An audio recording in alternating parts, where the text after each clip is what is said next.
আমরা 5-6 মাস এখানে থাকি না। আচ্ছা ক্যালকাটা বুক ফেয়ারেই হচ্ছে আমাদের ছবি পাওয়া যায়। আচ্ছা এছাড়া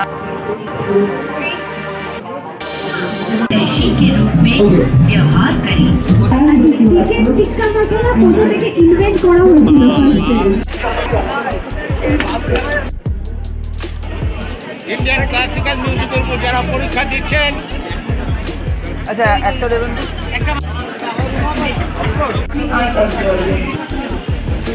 যেহেতু আমরা ছবি রোজ দেখি অভ্যস্ত ইনস্টাগ্রাম ফেসবুকে, ঠিক, কিন্তু জনমানুষের মধ্যে সেইটার চর্চাটা নেই। নমস্কার বন্ধুরা, এক্সপ্লোরার চিন্ময়ের একটি নতুন এপিসোডে আপনাদের স্বাগত জানাই। আমি একটু সময় করে নিয়ে সল্টলেকের সেন্ট্রাল পার্কে বইমেলা দেখতে এসেছি। এই বইমেলা ৪৭তম আন্তর্জাতিক বইমেলা। এখানে নানান মানুষের সমাগম, সেটাই দেখব আজ। শুধু বই কেনা নয়, বিভিন্ন মানুষের সাথে আলাপ করব। আমার সঙ্গে থাকুন। আমার চ্যানেলে নতুন হয়ে থাকলে সাবস্ক্রাইব বাটনটা প্রেস করে বেল আইকনটা টিপে দেবেন, যাতে যখন কোনো ভিডিও আপলোড করব তখন প্রথমেই আপনাদের কাছে নোটিফিকেশন চলে যাবে। পাবলিক হেলথ ডিপার্টমেন্ট পরিশুদ্ধ পানীয় জলের ব্যবস্থা রেখেছেন। এটা একটি সত্যি ভালো কাজ। হিমালয়ান ট্যুরস অ্যান্ড ট্রাভেলসের স্টলে এসেছি। যারা পর্বত প্রেমী, এখান থেকে বই তারা সংগ্রহ করতে পারেন। এছাড়া খুব ভালো ভালো ছবি আছে, সেটাও আপনারা কিনতে পারেন।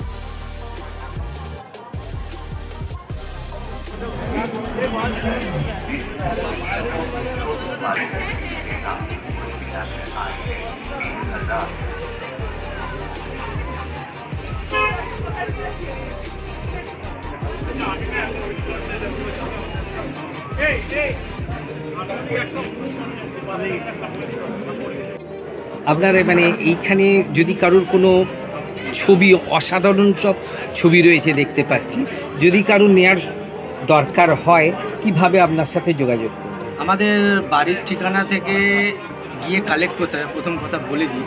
কেন কি আমরা এখানে ফিরি হচ্ছে নভেম্বরে, আমরা 5-6 মাস এখানে থাকি না। আচ্ছা ক্যালকাটা বুক ফেয়ারেই হচ্ছে আমাদের ছবি পাওয়া যায়। আচ্ছা, এছাড়া আর কোথাও পাওয়া যায় না।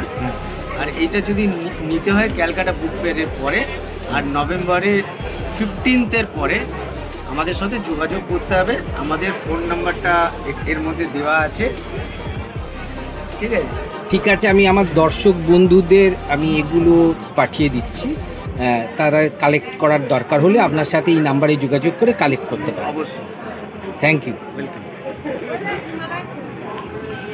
সঠিক উত্তর রতন কাহার। আমরা এই গানটা বাদশার একটা গানে ইউজ হতে দেখেছি। আমরা ওনার জন্য একটা জোরে হাত পেলি, ওনার জন্য একটা জোরে হাত পেলি।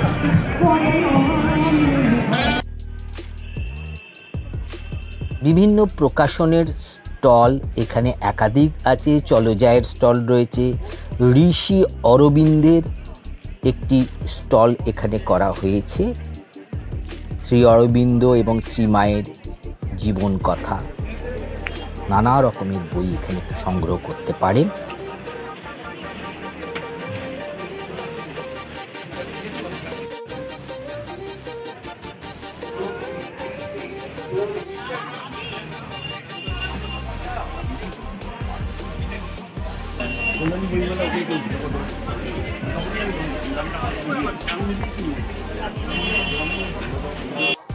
আমাদের ভারতের মুক্তিদাতা নেতাজি সুভাষচন্দ্র বসুর অনেকগুলো বই এখানে পাবেন।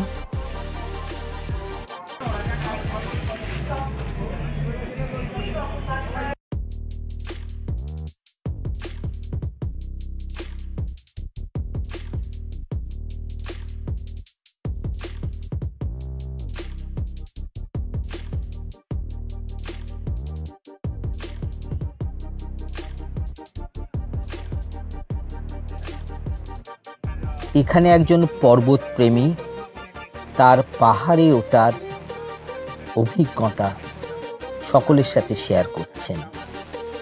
অনেক কিছু জানা গেল তার মুখ দিয়ে।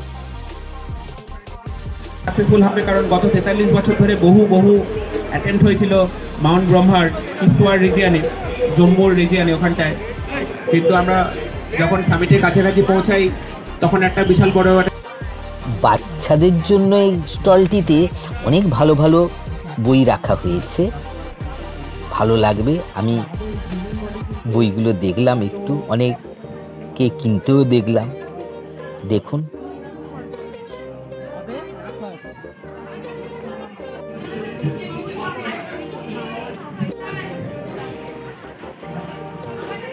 बच्चे का है लेकिन इसका जो वर्ड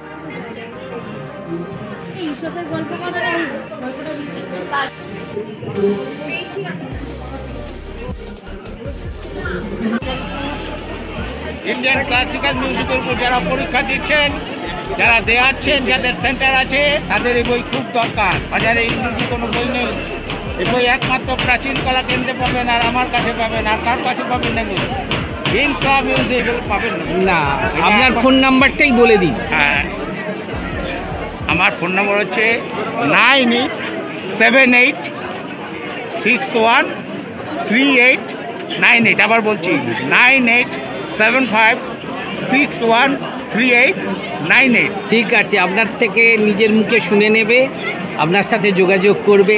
এটা এরকম ধরনের বইয়ের তো প্রয়োজন হয়। বাজারে নেই।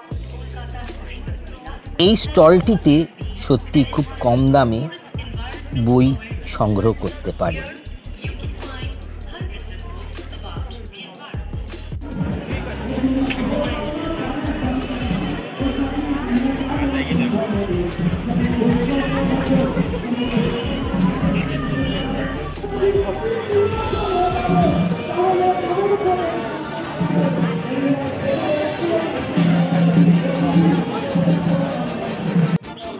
অলোক বাবু অর্থাৎ অলোক দত্ত মহাশয় তার লেখা কবিতার বই এই বইমেলায় নিজে হাতে করে বিক্রি করছেন। আমি একটা বই ওনার থেকে নিলাম।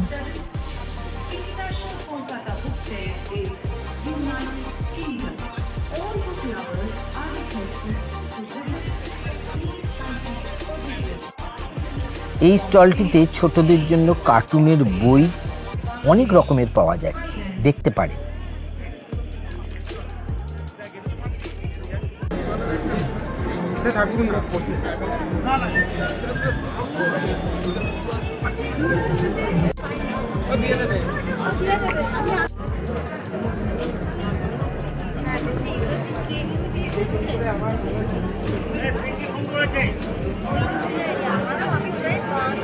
Which fruit resembles 60% of human DNA?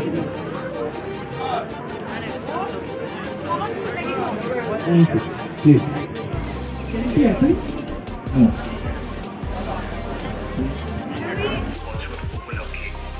Bangladesh pavilion.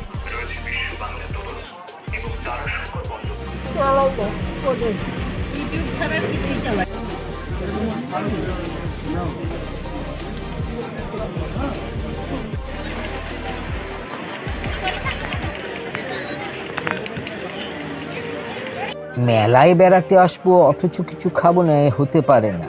বই মেলায় আপনি নানান ধরনের নানান মানের খাবার পেয়ে যাবেন। জিভে জল এসে গেল।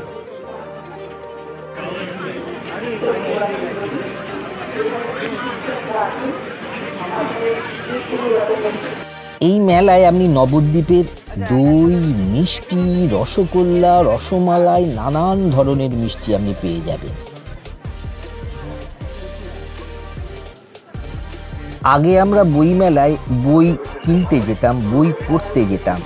এখন কিন্তু তা হবে না। আপনার সব শখ আহ্লাদ এই বই মেলায় পূরণ হয়ে যাবে।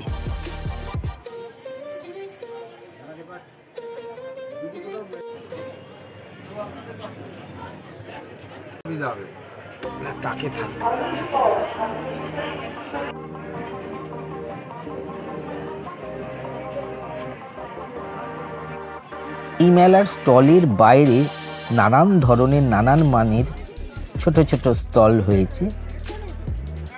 সেখান থেকে আপনারা অনেক কিছু নিতে পারেন। যেমন দেখুন এখানে আমের আচার, দীঘা কর্পোরেশনের মাছের নানান রকমের আইটেম,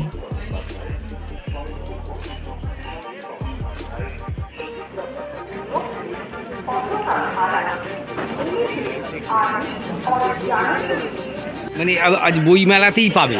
হ্যাঁ হ্যাঁ। এই ভিডিওতে দুটো প্রশ্ন করা হয়েছে। আপনার যদি উত্তর জানা থাকে তাহলে কমেন্ট বক্সে কমেন্ট করে জানান।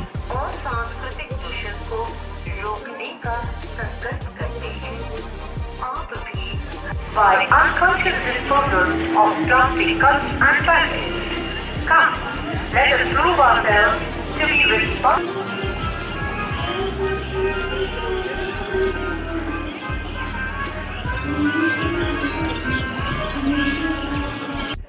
স্টলের বাইরে আপনারা চাইলে সুন্দর সুন্দর অয়েল পেন্টিং পেয়ে যাবেন এইখানে।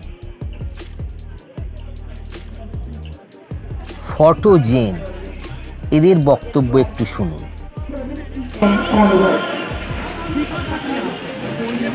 হ্যাঁ বলুন, উদ্দেশ্য আপনাদের এই স্টলের।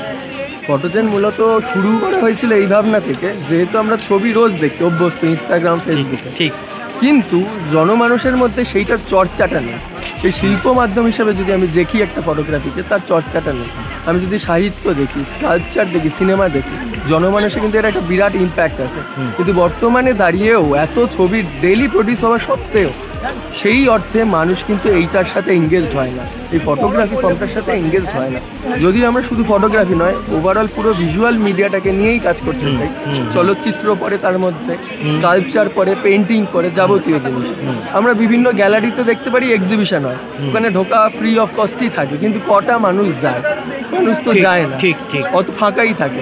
তাই আমাদের উদ্দেশ্যটাকে যাতে সার্থক হয়, আমরা আউটপোস্ট প্রোগ্রাম করে সেটাকে বাইরে নিয়ে চলে এসেছি মানুষের কাছে।